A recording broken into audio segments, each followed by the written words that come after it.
വരൂ, ഇരിക്കും. മഹാലക്ഷ്മി, മഹാലക്ഷ്മി.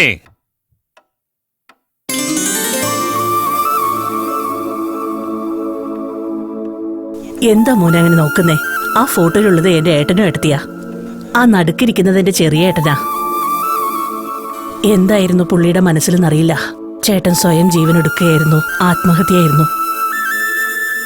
ചേട്ടൻ ഇന്ന് ജീവിച്ചിരിക്കുകയായിരുന്നെങ്കിൽ നിന്നെ പോലൊരു മോനുണ്ടായേനെ. അതൊന്നുമില്ല അനിയ, നല്ല സന്തോഷമുള്ള കുടുംബമായിരുന്നു. അഭിമാനം വിട്ടുകൊടുക്കാൻ പറ്റില്ലല്ലോ എന്ന് വിഗ്രഹം ഉണ്ടാക്കുന്ന കാര്യം ഞാൻ ഏറ്റെടുത്തു. അത് ഒരു കാരണം കൊണ്ട് മാത്രം രണ്ട് കുടുംബത്തിനും പകയായി. ഏറ്റെടുത്ത കാര്യം തള്ളിക്കളയാതെ പല വർഷങ്ങളായി പോരാടുന്നു. അത് നിങ്ങൾ മുഖാന്തരം നടക്കാൻ പോവാ. അനിയ, നാളെ വിഗ്രഹം തീരില്ലേ? തീർച്ചയായും. വരൂ അനിയ, കഴിക്കാം. അനിയ, നിങ്ങളുടെ ബുദ്ധി കൂർമ്മ, സമാധാനം, ദയ, കഴിവ് ഇതെല്ലാം ഇത്ര ചെറുപ്പത്തിലെ നിങ്ങളിൽ കാണുമ്പോൾ എനിക്ക് വളരെ സന്തോഷമുണ്ട് അനിയ. നിങ്ങൾ വന്നതിൽ വളരെ സന്തോഷമുണ്ട്.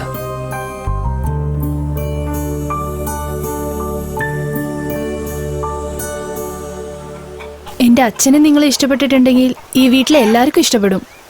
പ്രത്യേകിച്ച് എനിക്ക് നിങ്ങളെ ഇഷ്ടമായി.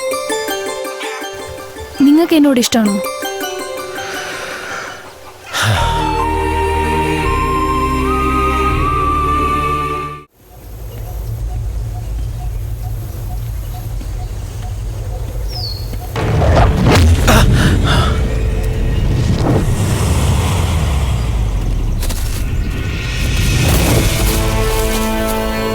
എടാ, 25 വർഷമായിട്ട് പണിമുടങ്ങി കിടക്കുന്ന ശില്പം നിനക്ക് പൂർത്തിയാക്കാൻ പറ്റുമോ? നാളെ വിഗ്രഹത്തിന്റെ കണ്ണ് തുറക്കാൻ പാടില്ല. നിനക്ക് ജീവിക്കണമെന്നുണ്ടെങ്കിൽ മര്യാദക്ക് ഈ സ്ഥലം വിട്ടു പോയിക്കോ. ഞാൻ മരിച്ചാലും ശരി, ശില്പത്തിന്റെ പണി പൂർത്തിയാക്കാതെ ഞാൻ ഇവിടുന്ന് പോവില്ലടാ.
എടാ, വാടാ.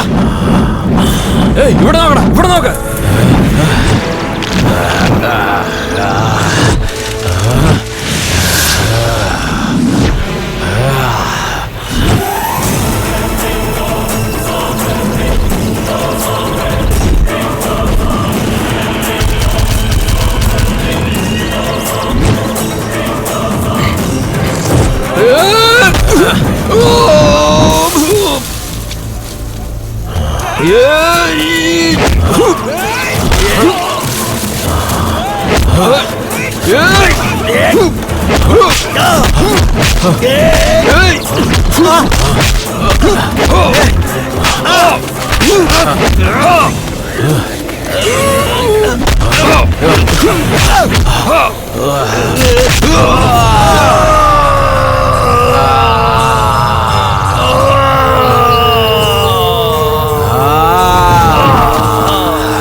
എല്ലാവരുടെയും ശ്രദ്ധയ്ക്ക് ദേവി വിഗ്രഹത്തിലെ കണ്ണ് തുറന്നിരിക്കുന്നു.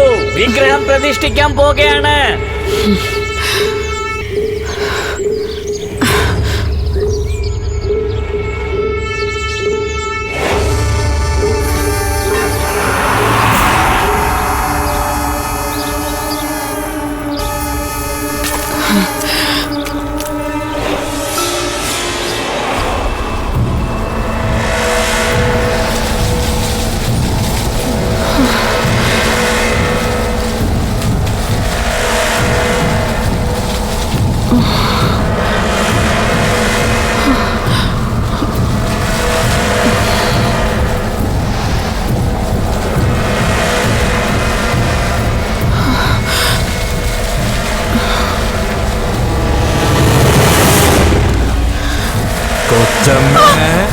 നമ്മുടെ മുതലാളിയെ കൊണ്ട് ചെയ്യാൻ പറ്റാത്ത ശില്പം വേറെ ആരെ കൊണ്ട് ചെയ്യിപ്പിക്കട്ടെ കൊച്ചമ്മേ. നശിപ്പിച്ച് കളഞ്ഞേ കൊച്ചമ്മേ, നശിപ്പിച്ച് കളഞ്ഞേ കൊച്ചമ്മേ. എന്നാ കൊച്ചമ്മേ,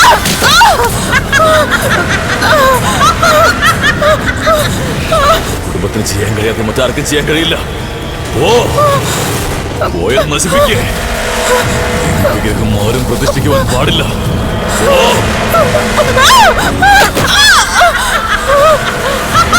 നമ്മുടെ മുതലാളിക്ക് ചെയ്യാൻ പറ്റുന്നത് ആരും ചെയ്യരുത്.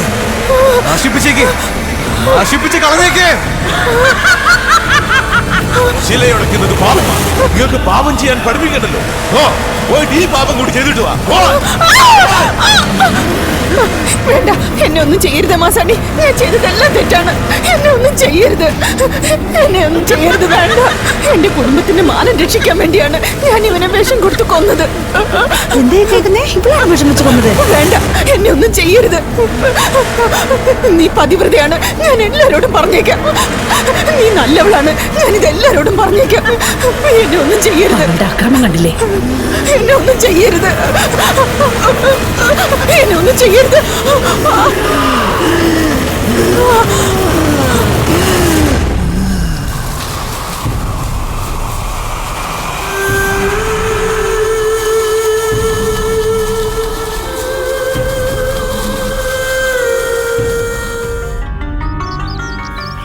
കണ്ടോ കുഞ്ഞെ, ഈ അനിയൻ എന്താ ഇവിടെ ഇരിക്കുന്നത്? അറിയില്ല അനിയ, ഇവിടെ നീ ഇരിക്കാൻ പാടില്ല.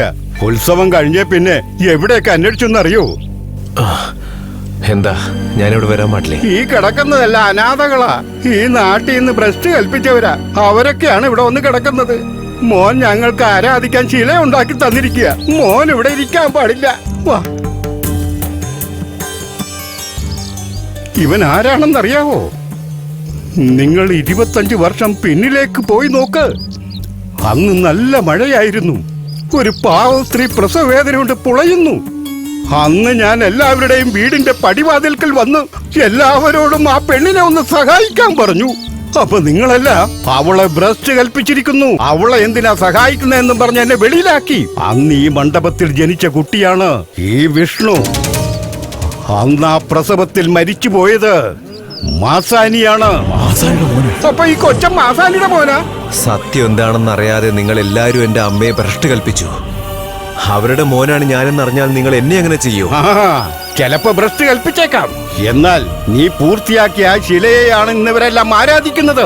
ഇവൻ പണിത ശിലയാണെന്ന് പറഞ്ഞ് നിങ്ങൾ അതിനെ വലിച്ചെറിയൂ. വർഷങ്ങളായി ശില പൂർത്തിയാക്കാൻ കഴിയാതെ ഞങ്ങൾ കഷ്ടപ്പെടുകയായിരുന്നു.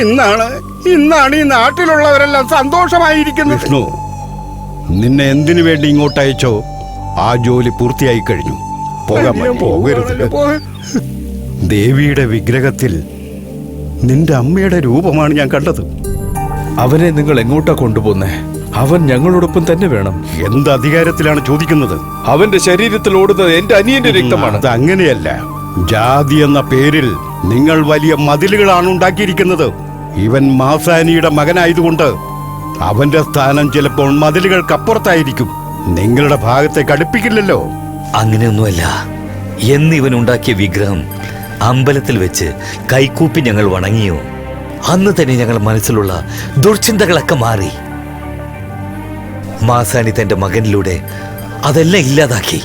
ഇനി ഇവിടെ ജാതി എന്ന് പറയുന്ന വാക്കിന് സ്ഥാനമില്ല. അറിഞ്ഞോ അറിയാതെയോ എന്റെ കുടുംബവും ഈ നാട്ടുകാരും മാസാണിക്ക് ചെയ്തിരിക്കുന്നത് വലിയൊരു പാപമാണ്.